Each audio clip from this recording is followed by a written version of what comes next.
Good morning, and thank you for joining us today for this webinar on pumping away. I'm Erin Holohan Haskell of heatinghelp.com, and it is my pleasure to introduce our guest speaker, Dan Holohan. Dan is an industry author and educator who has written many books on steam and hot water heating systems, including one on pumping away piping. You can find these books in our store at heatinghelp.com. If you have questions during the webinar, please type them into the questions section of your control panel, and Dan will answer them at the end. We are recording this webinar, and it will be available on the Heating Help YouTube channel. You can subscribe at youtube.com/heatinghelp. Thanks for teaching us today, Dad. Oh, you're welcome. And hello, everybody, and thanks for joining Erin and me as we take a walk down memory lane. I have a few stories to tell you about how pumping away came to be and much of what happened along the way. In 1992, I self-published a book I called The Lost Art of Steam Heating because no publisher was interested in a book about systems that few were installing anymore. We sold a lot of copies of that book nevertheless, and in all 50 states and a few foreign countries, so thank you very much. I next took some of what was in Lost Art and made a little handbook called The Golden Rules of Hydronic Heating. That one was also pretty popular. Then I turned my attention toward writing this one. It was about hot water heating. It finally arrived in 1995. My goal was to mimic the style of R.M. Starbuck's books that had come out in the early 1900s. R.M. Starbuck used a Q&A style that made everything so easy to understand. His audience was mainly non-engineer installers. He spoke in simple terms of plain English, really just talking on paper. He made me feel like he was right there with me. I love it when a writer does that. After I had written it, I met Doug Starbuck at a seminar. Doug was R.M. Starbuck's great, I think I got enough greats in there, nephew.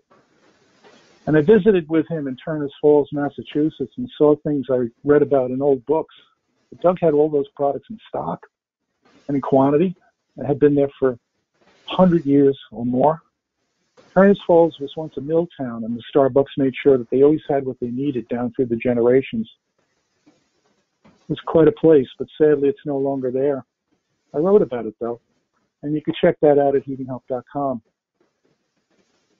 Part of my first draft of How Come was about circulators and where they belong in relation to compression tanks. But then a funny thing happened. The lovely Marianne, my wife and business partner, got a check for $20 for a book called Pumping Away, which I had not written. Nor had I ever used the term pumping away as far as I know. But there was this check for $20. The lovely Marianne told me to drop what I was doing and write a book called Pumping Away, because there was no way she was going to send that $20 check back. She's funny that way. So I took that section about circulators and tanks out of How Come and rewrote it as prose rather than as a Q&A. I brought the typed copy to our printer and asked him to turn it into a book. He said there wasn't much there to work with, so I asked him what he could do. He said he could bump up the type size and make the drawings much larger. That would stretch it out nicely. And that sounded good to me, and it certainly pleased the lovely Marianne because she didn't have to send back the check. So that's what we did. A lot of contractors have told me over the years that they really like the size of everything in that little book. They said that their eyesight isn't as good as it used to be and that they wished all books had such large type and pictures. So you're welcome.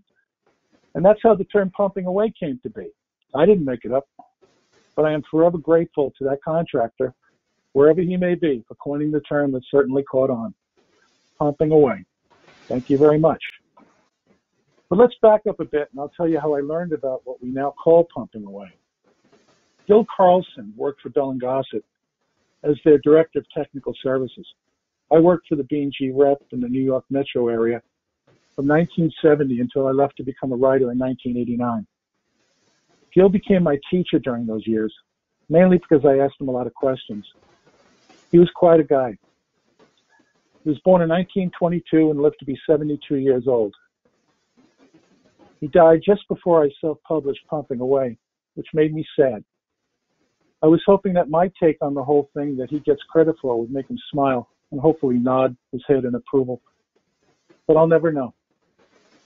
And he was so much older than this photo when I spent time asking him questions. This is more like it. He's holding one of his patented products in his left hand. That's a circuit setter. He uses it to balance the flow, mostly on big jobs. The wheel in his right hand is what he invented to set the flow rates and pressure drops by using the circuit setter. It's very easy to use, and it's fixed a lot of problem jobs over the years. It was a first for its time. Gil did a lot of things that were first for their time. He also invented the system sizer. I used this tool to size circulators and pipes for a very long time. American Express used to have a commercial where they said, "Don't leave home without it." That's how I felt about the system sizer, or what my Canadian friend Robert Bean came to call Gil's wheel. It's an amazing tool and so easy to use.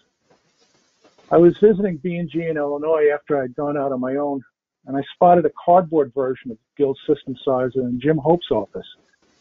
Jim was a big shot at B&G back then. Gil made that cardboard version by hand. He used it to size jobs. It saved him from having to look up a bunch of charts and textbooks. Gil had given that first system sizer to Jim. He even signed it, to my friend Jim. I asked Jim about it. He told me the story, and then he asked me if I wanted to take Gil's wheel home with me. I smiled and sputtered my thank yous. Jim was a nice guy, and he knew something I also learned not long after. Time went by, and Robert Bean was visiting us from Canada. He saw Gil's original wheel in our office and asked if he could give me some money for it. We were fundraising on heatinghelp.com for a contractor who was having some health issues at the time, and Robert thought this would be a good way for him to contribute. I had sold off a lot of my old books to help that contractor, so why not Gil's wheel as well? But then I told Robert I would just give it to him, because that's how I had gotten it. That's what Jim knew, and that's what I learned. Gil's wheel is not something you own. It's something you hold on for a while, take care of, and then pass on to someone else who has a passion for this stuff. It's a treasured artifact of our industry. You can't put a price on something like that. Robert turned it into the Carlson Holohan Award for Industry Excellence.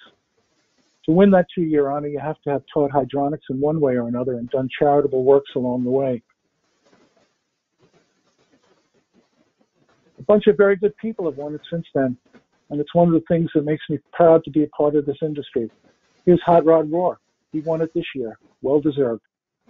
Some of the other previous winners are in that photo. From the left is Robert Bean, Don Goshalak from Weill McLean in Canada, Hot Rod, Ingrid Matson from Upanor, John Siegenthaler, that's Dave Yates behind Gil's wheel, and Mark Etherton on the right. All good people. But back to Gil. The factory company, the rep company that I worked for, had an office on Fifth Avenue in Manhattan. I got to spend a lot of time looking out of that window. That window right there. Gil would come to New York and lecture at the ASHRAE chapter from time to time. He always drew a big crowd. My boss would tell me to take care of him for the day and then get him to the meeting that evening. So I got to sit with him for hours. Gil was difficult to talk to. It was probably me because I was so young, and I'm sure, thinking he's got to spend the day with his kid. But he'd answer my questions with just very short answers, 1 or 2 words sometimes. And then he'd sit and smile and wait for me to ask him another question. He seemed to be in a world of his own. I watched him one time at an ASHRAE meeting. He was in the middle of teaching from his overhead projector when he stopped talking. He said nothing for minutes. It just dragged on. There was only the smoke from his cigarette because the guy smoked, he used 1 match in the morning. That's all he needed to get lit off. And the smoke just rose up from the overhead projector as everyone waited. And then all of a sudden he began drawing equations on the overhead slide projector that challenged some of the things that we understood at the time about variable speed pumping. And he said, it just occurred to me. And then he went on and he began to say things that I really wasn't able to understand. But it was amazing to see that long pause right in the middle of a presentation with the blue smoke rising. He was in another world. I once drove him from Manhattan Midtown Hotel to LaGuardia Airport so he could fly home to Chicago. And as he was getting out of the car, he said to me, "Did I have luggage? I had to drive back to New York to get it."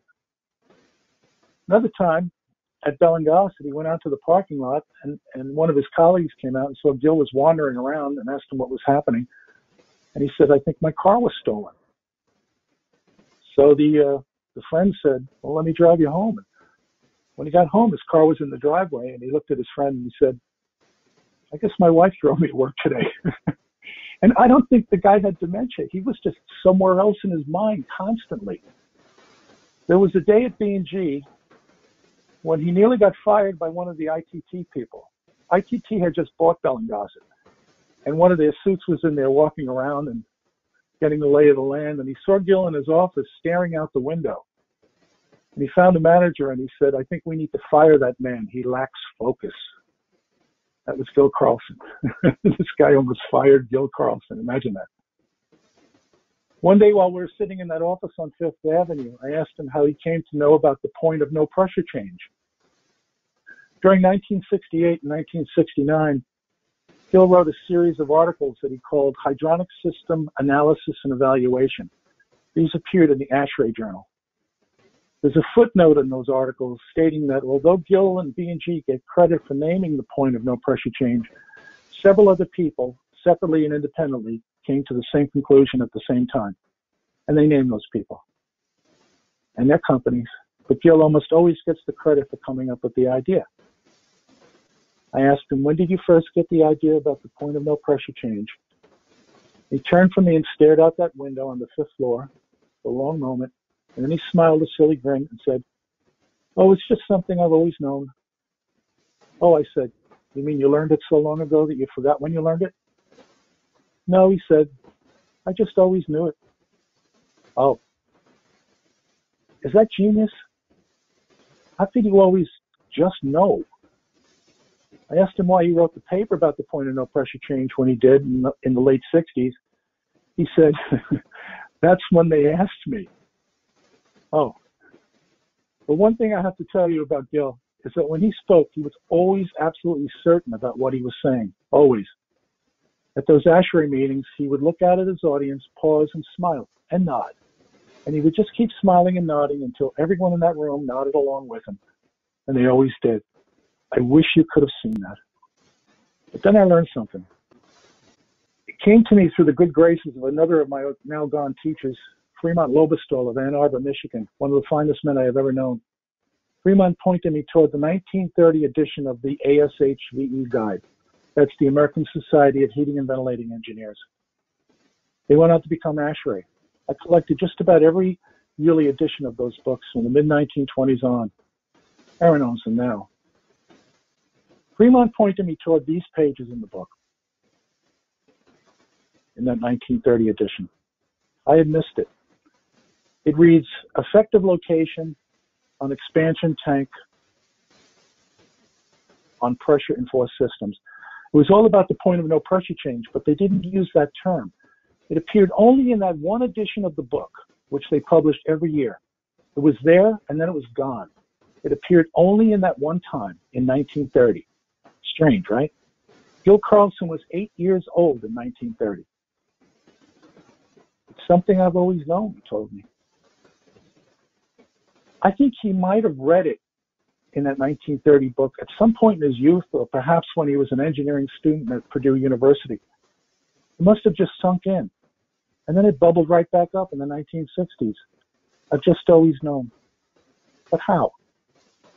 ASHVE didn't credit authors. They wrote by committee, just as ASHRAE does today. It's a true mystery. But let's revisit 1930 for a minute. This is what most hot water boilers and piping looked like back then. Coal was the fuel of choice. The pipes were enormous because these systems ran on gravity, not on circulators. Hot water is lighter than cold water. The top floor heated first. They often used orifice plates in the radiator supply valves on the upper floors to balance flow.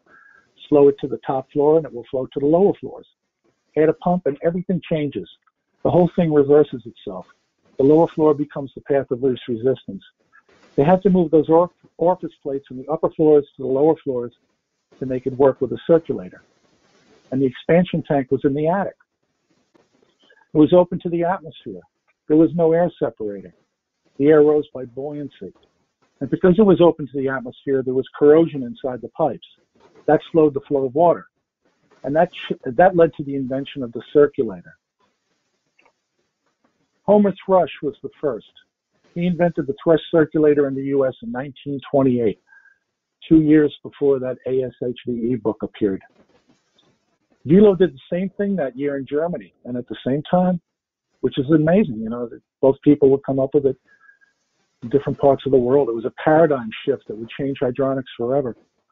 Homer Thrush designed his circulator to install vertically with the motor on top of the pump. It's not the one that we're looking at right now. He also wanted it installed on the return because his pump had a packing gland and it needed to be near a floor drain because it constantly dripped water to lubricate the shaft. B&G followed Thrush with what they called the booster. They trademarked that name, the booster. It had a mechanical seal, and that was an advantage because it didn't need that floor drain. But that mechanical seal was made of carbon and remite, and remite is a material that's very sensitive to higher water temperatures. That's why the booster pumped into the boiler and not out of it. The return water was cooler on the return side, naturally, and that was better for the mechanical seal. But then the 50s rolled into the 60s, and we had a Cold War going on. The Soviets had launched Sputnik in 1957, and in 1960 we had a new president. He challenged the country, and along came NASA.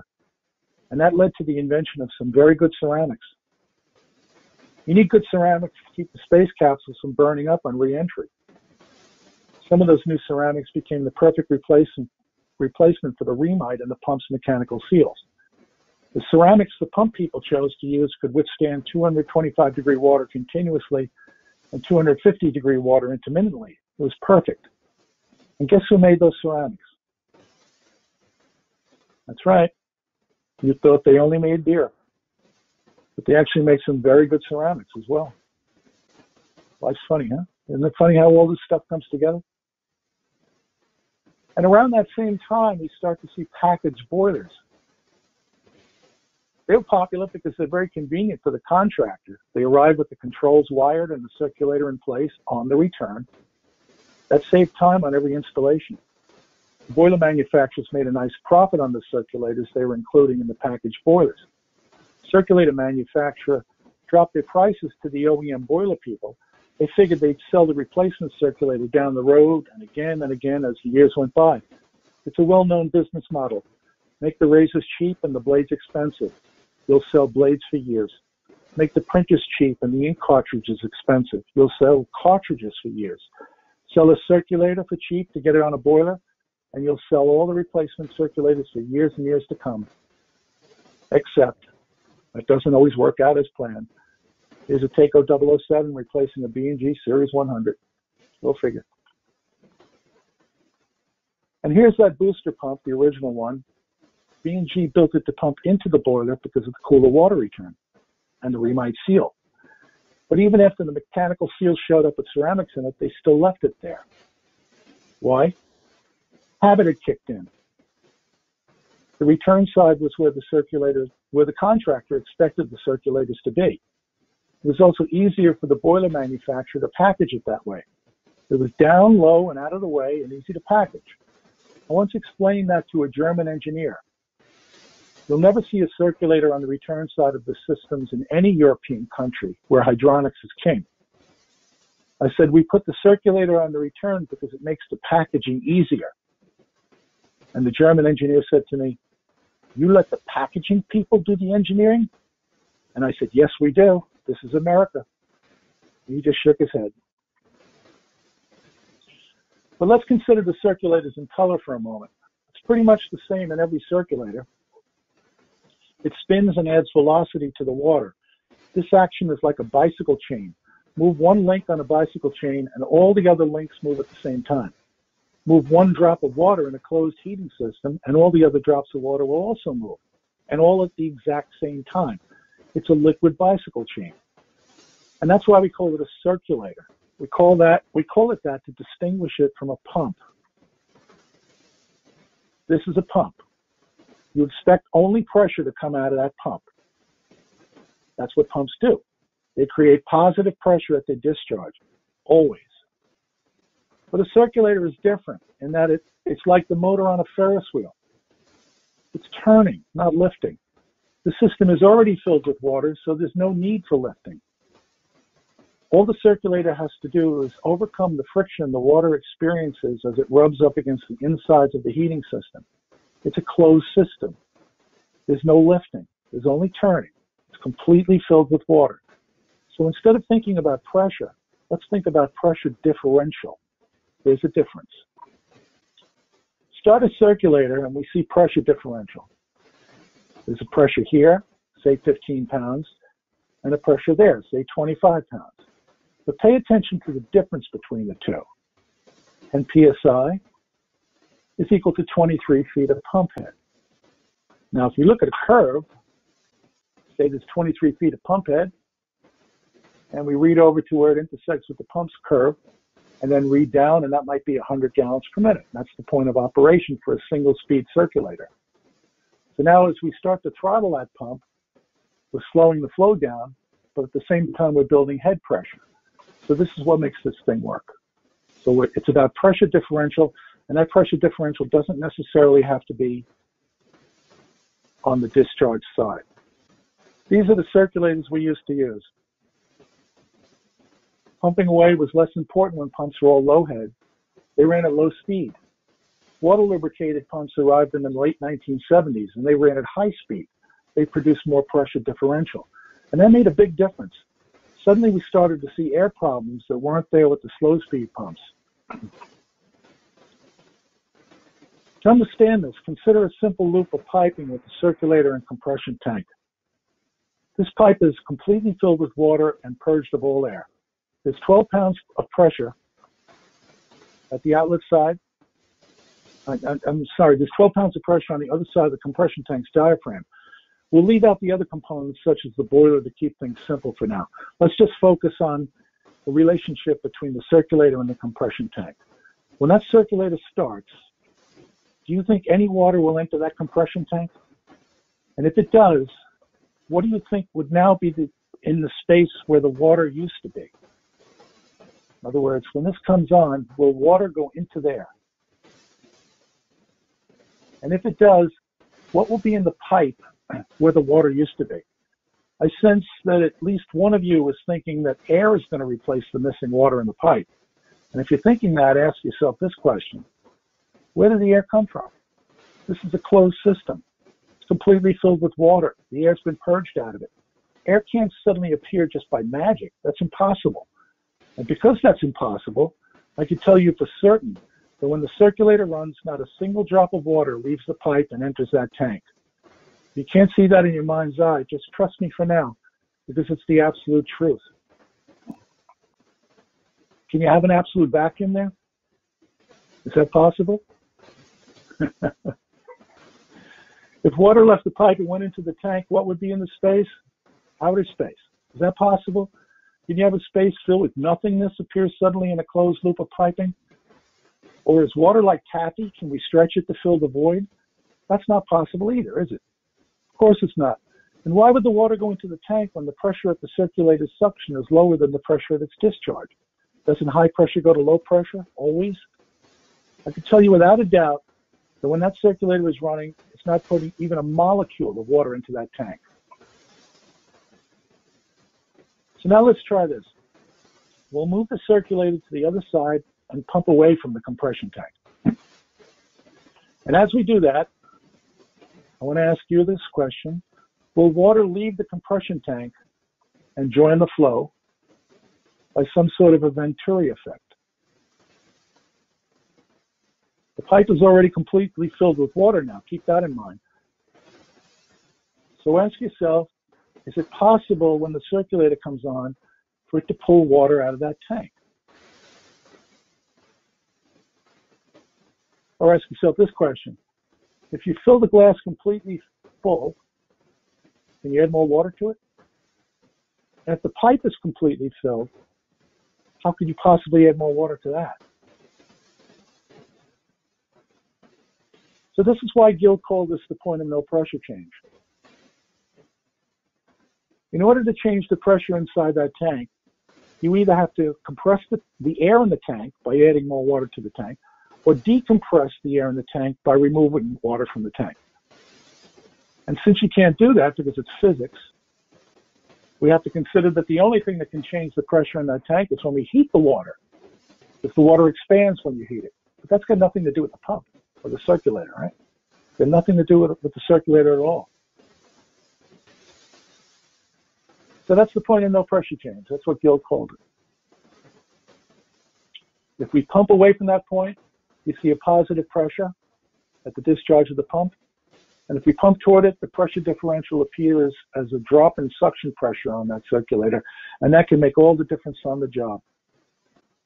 Point of no pressure change in this case is 12 psi.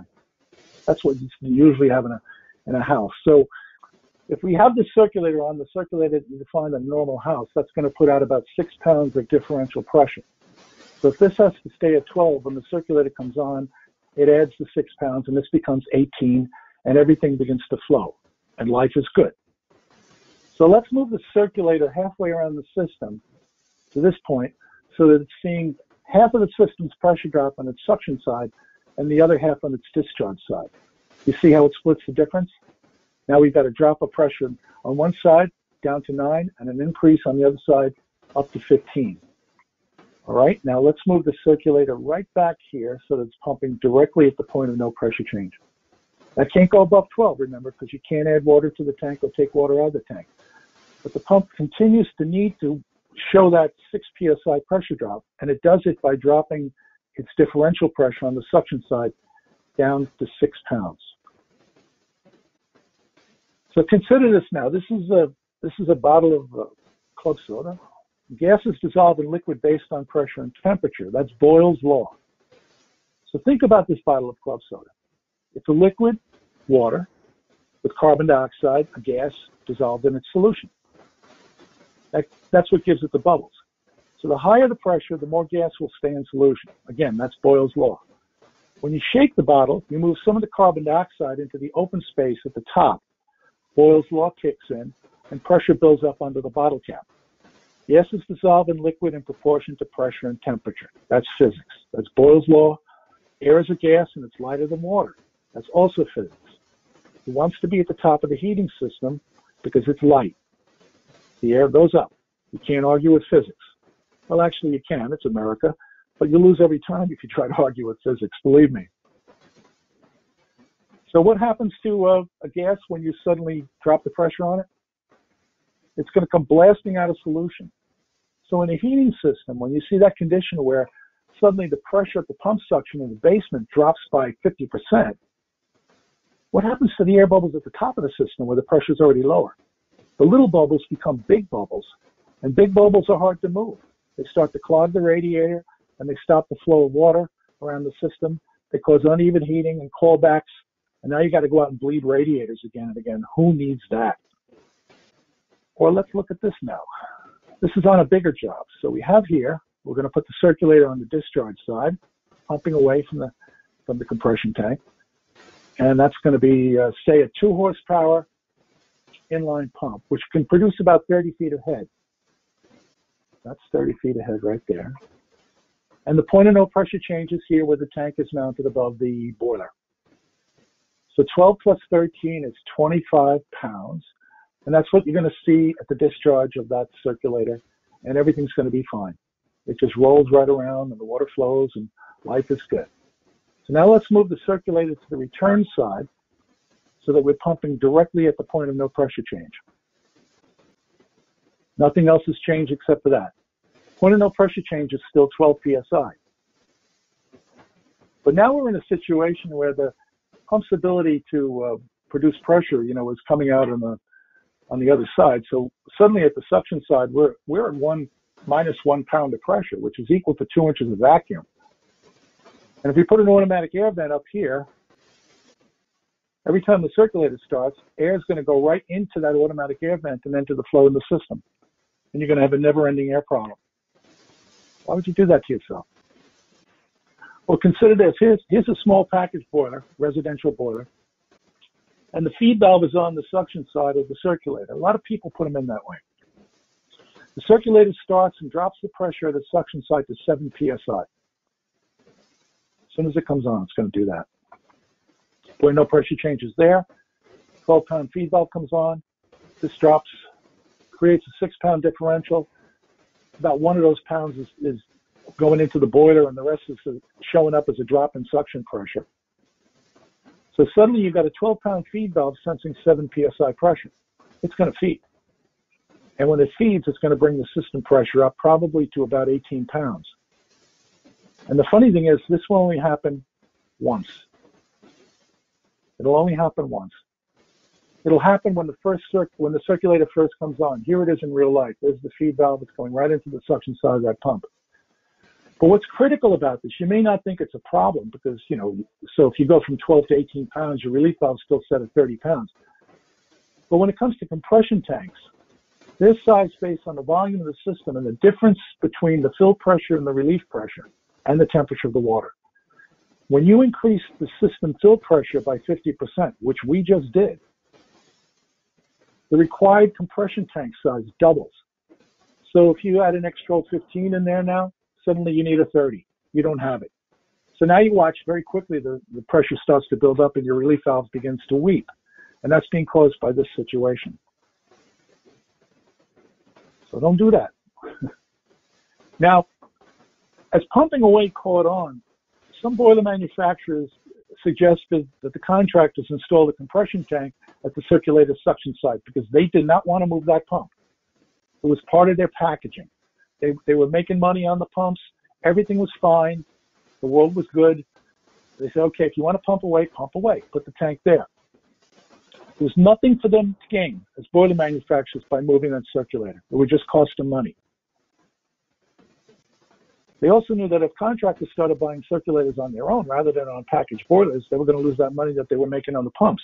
They had absolutely nothing to gain by promoting this idea of pumping away back then. That's why things were very slow to change.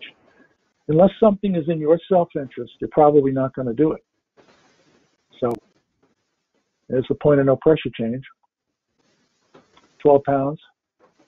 When this comes on, you're going to see that 6-pound pressure differential show up at the discharge of the boiler, and that's okay because the boiler's set to run up to 30 pounds, so you're not going to have a problem with that. But what happens if we add a second circulator, a second zone to this job? Now suddenly we're set up in a situation where when that one is off and the other one is on, we're going to have pressures like this, 18 pounds there and the 12 pounds at the point of no pressure change. And when this other one comes on, we might see 13 pounds of its discharge because it's pumping at the point of no pressure change, and a drop in suction pressure down to 7 pounds. Now that'll run by itself. That's not a problem. But what happens when they both run? Now they're both on, and this is what the pressures are going to look like. This is going to go up to 13 pounds, and when this one is on, the pressure is going to be 18 pounds. And 13 going to 18? Keep in mind there are also flow checks involved here somewhere. So when this is going on, you're going to have flow in that zone and no flow in that zone. And in real life, you'll go out there, and when both pumps are running on the coldest day of the year, you're going to think this is an air problem, and you're going to start purging radiators and purging lines. But it's not. It's a pressure problem. That's what's causing this to happen. These are the fittings that led to the development of primary, secondary pumping. The point of no pressure change is different in spots where you use primary, secondary pumping. And there's a story here, too, and it goes back to Gil Carlson and a man named Jack Hanley, who was the B&G guy in New York City at the time. They flew Gil out from Chicago to look at this problem job that had just gone in. It was an office building, and it had monoflow tees, and they were using what B&G used to make called a blue ring monoflow tee. They don't make them anymore. But the blue rings were designed for systems where you had long runs off the main, and you had to go and come, so you had to into the same pipe. So you had to figure out a way to get the water to flow where you're, creating a pressure drop between those two tees that's greater than what was on the side circuit. And in this particular job, the side circuit went to perimeter heating that wrapped around the entire floor. So there was a vertical main in this building. It went from the boiler room up to the top floor and then back down. And as it did, it fed these one pipe blue ring monoflow keys, and they were expecting the water to flow out of the main and off to the radiators. But there was too much pressure drop in the perimeter heating. So the water just kept going around and around the main loop. So the engineer had specified this stuff, the contractor had installed it, everybody's pointing fingers at everybody else, and they bring Gil Carlson out with Jack Hanley to look at the job. And Gil gets out there and he takes a look at this and he says, you know, maybe what we should do is just put booster pumps on each one of the floors. And we'll run the main pump in the basement continuously, and he calls that the primary pump. And then we'll cycle the booster pumps on each floor with thermostats that are in that space. So they did that, and the problem was solved. They left the monoflow keys in place. And then Gil went back to Chicago and Illinois with Bell and Gossett is in Morton Grove, Illinois, and he didn't tell anybody. Just went back and he didn't tell anybody what had happened. And time passed, and Gil sits and he's kind of doodling with this concept of what you can do, and he realized that if you're using pumps like this, there's really no need for the monoflow keys anymore. It's the pressure drop across this common piping here that the two circuits share. If you can keep that to a minimum by keeping these keys very close together, there's no need for any kind of monoflow key to get the water to flow. In fact, the water won't flow unless that secondary circulator comes on because the pressure drop between these 2 points is so low. Why would the water go that way if the pump is off, if it could just go those 6 inches and be past that point? So Gil's setting us something up where we're pumping away from the compression tank in the primary circuit. And he said to me, when I asked him, which is the primary circuit, he says, it's always the one that has the compression tank. That may not be the one that has the boiler, but it's always the one with the compression tank, and you can only use one compression tank because the secondary pumps that you see out here, they consider the common piping to be their compression tank, which is why we pump away from that. So at some point in Gil's life, somebody asked him how he made out on that job in New York, and he told them. And that's how primary secondary came to be. He had to wait for somebody to ask him. Isn't that funny? So back in 1994, when this book came out, the boiler manufacturers were quite upset with me, and they let me know they were. They had the packaging routine down pat, and they really would gain nothing by moving that circulator to pump away from the compression tank. My book was messing up the marketplace at that point, and they really didn't like that one bit. The pump guys didn't like it either because it challenged the OEM business. You know, they were selling a lot of pumps to the boiler people. Everybody wanted to keep things just as they were. The only people who would gain by moving the circulator really were the contractors and the building owners. The contractors were also slow to see the advantages of pumping away, and mostly because of habit. One guy told me the BX cable was too short to move the circulator. I told him that Home Depot had a lot of BX cable for sale. Many other contractors tell me it wouldn't work at all because the circulator is supposed to pull, not push. But there's no pulling and pushing going on here. There's only circulation, just like the motor on a Ferris wheel. But I kept talking to contractors about how they wouldn't have to bleed the radiators if they pumped away. Who wants to be upstairs with the customers anyway? You're sweaty and dirty from just installing a new boiler. There are beige rugs, white walls, and painted closed convector covers upstairs. You don't belong up there.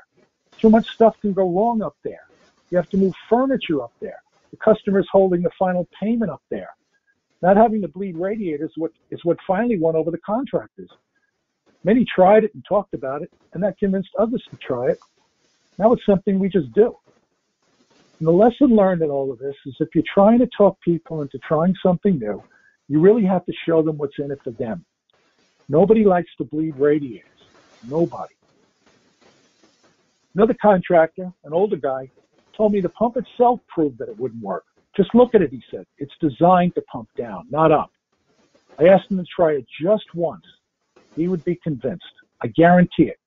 I told him about not having to bleed the radiators. Just try it once. He said, okay, he'd try it, but just once. He got back to me. He told me he turned the Series 100 upside down and the oil ran out onto all the customers' floors. He told me pumping away was stupid and so was I. So there. Life. Around that time, Bell & Gossett came out with their little red circulator. They were trying to compete with Takeo and Grundfos. I was out on my own by that time and doing some freelance writing for B&G. They wanted to reach more contractors with their story.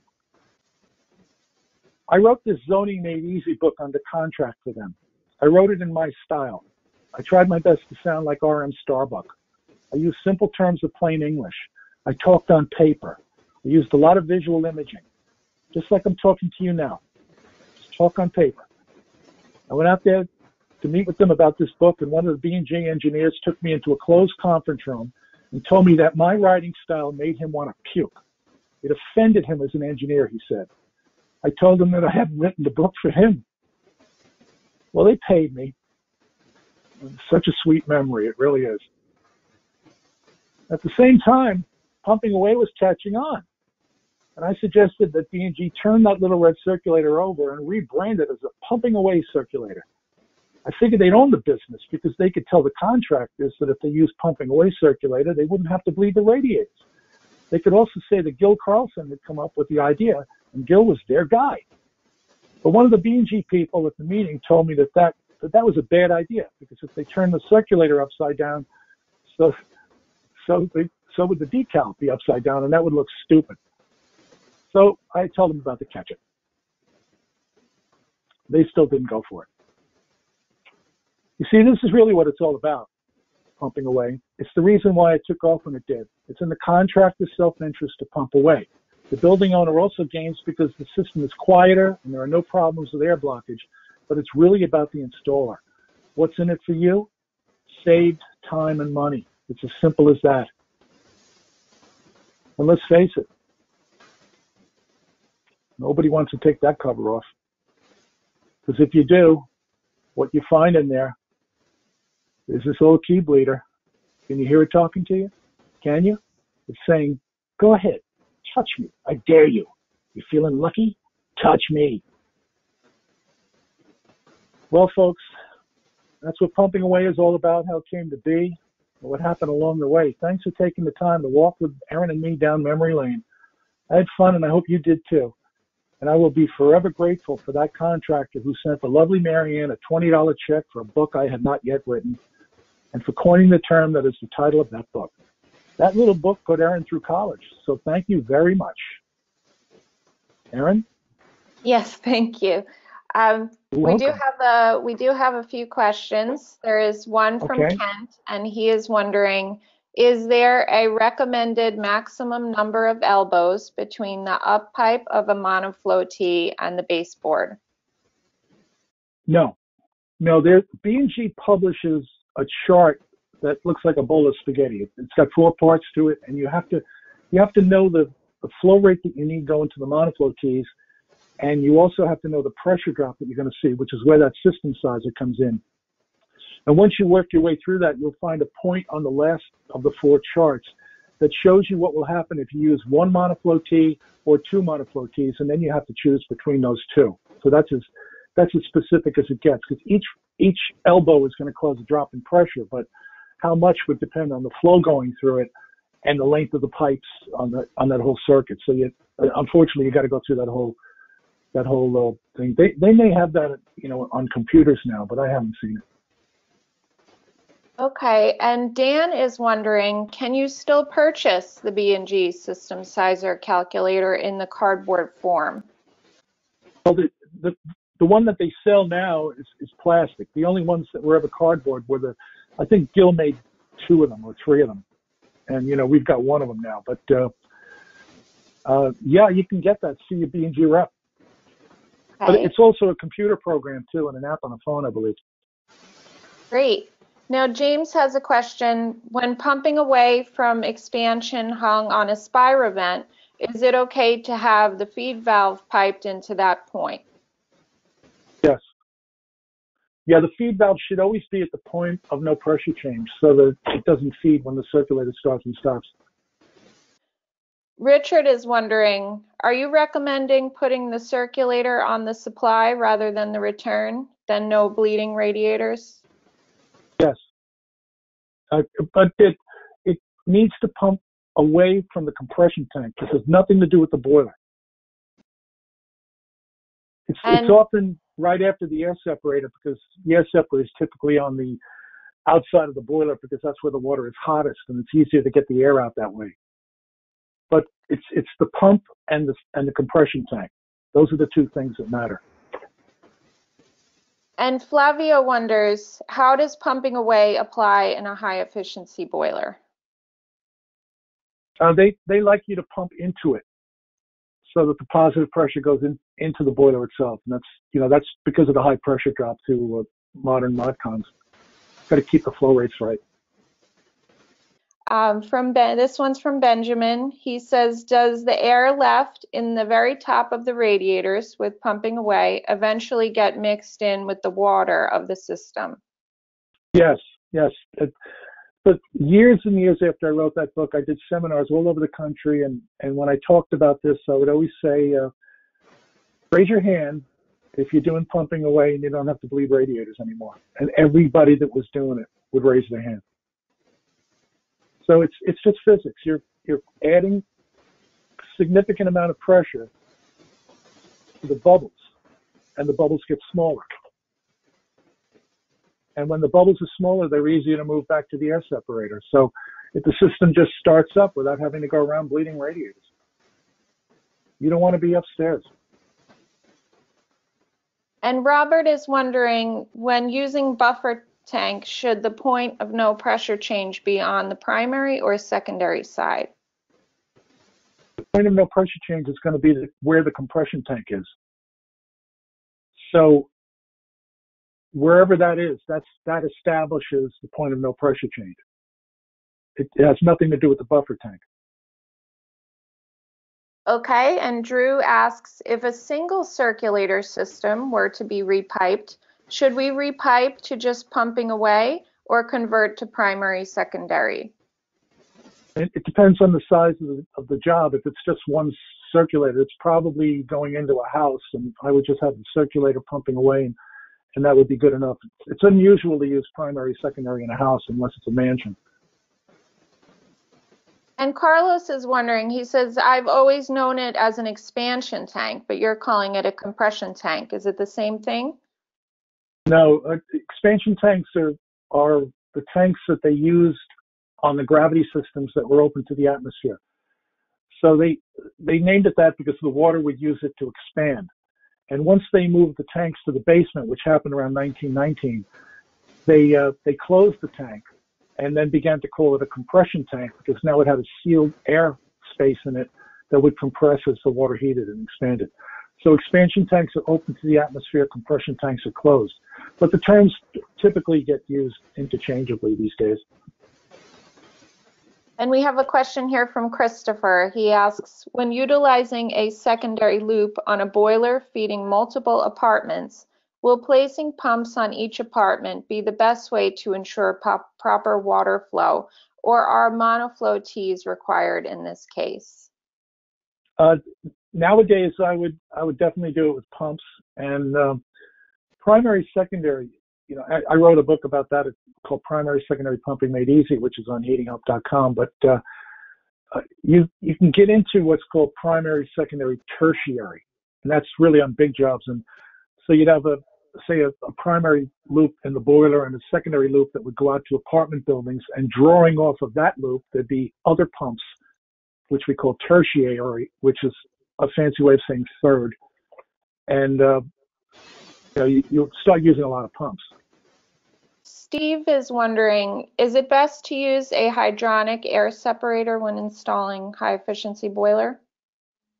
Always. And take a look at hydraulic separators too, because they do so much more than just separate air. They also create this point of no pressure change for all the zones. And in fact, I just wrote an article thinking back to 1995 when I was in Germany at the ISH show, and I visited this job site, and the engineer had this enormous tank in the basement.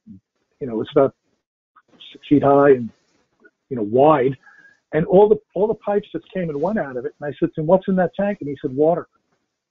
And I said, "Well, what else is in that tank?" He says, "Nothing, water." And I was looking at my first hydraulic separator, and I had never heard anything like it. And I said to him, once I finally figured out that this is a common point of low velocity that all the pumps, regardless of their size, can use without affecting each other. So big pumps can't back pressure small pumps, say, which is what a hydraulic separator does. And, I began to realize that day that this guy had something that we did with primary, secondary pumping.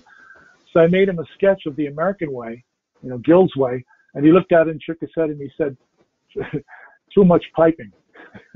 All these T's. Why would you use all these T's when you could bring everything back to this one central point? So, our modern hydraulic separators also take the ferrous metals out of the flow. So there's magnets in there. They get rid of the dirt. They get rid of the air. They're worth the price. Plus they look great, and it just simplifies the job as far as piping is concerned. So I would look into that. And Dino wonders, will temperature help remove air from the system? Yeah. Boyle's law. Gases dissolve in liquid in proportion to pressure and temperature. The hotter the water is, the less gas it can. It was a trick taught to me by an old Long Island oil man named Howie Straub years ago, where they had a lot of monoflow jobs that were difficult to start up after they had to drain the system because there was no valves on any of these houses that the oil heat guys had to visit. So if they had to drain the system, it was often very difficult to get the air out of those monoflow circuits because the flow just tended to stay in the main. So what Howie would do, he kind of used the reverse of Boyle's law. He would lower the temperature on the boiler because the lower the temperature, the more the water wants to absorb air, and he would raise the pressure. So he would run it at high pressure and low temperature and start the circulator, and often those monoflow circuits would just clear themselves. And it was just like an oil heat guy's way of getting off the job fast because back then they serviced their customers for free. If you bought oil, you got free service contracts. So they wanted to get in and out as fast as they could, but they were working with physics, and it's just a trick that I'll always remember. May he rest in peace. And Patrick is asking, for hydraulic separators, does it matter if the compression tank is on the return side of the secondary when the circulator is on the supply side of the secondary? Imagine you're thinking about it being, you have to flow through the hydraulic separator. It's very little pressure drop through the hydraulic separator. That's the point. Okay, so it looks like those are all the questions that we have. Thank you so much. Thanks again for our fantastic teacher, Dan Holohan, and to all of our attendees for joining us this morning. And if you have questions as well, you can ask them on the discussion forum at heatinghelp.com. Thank you, everybody.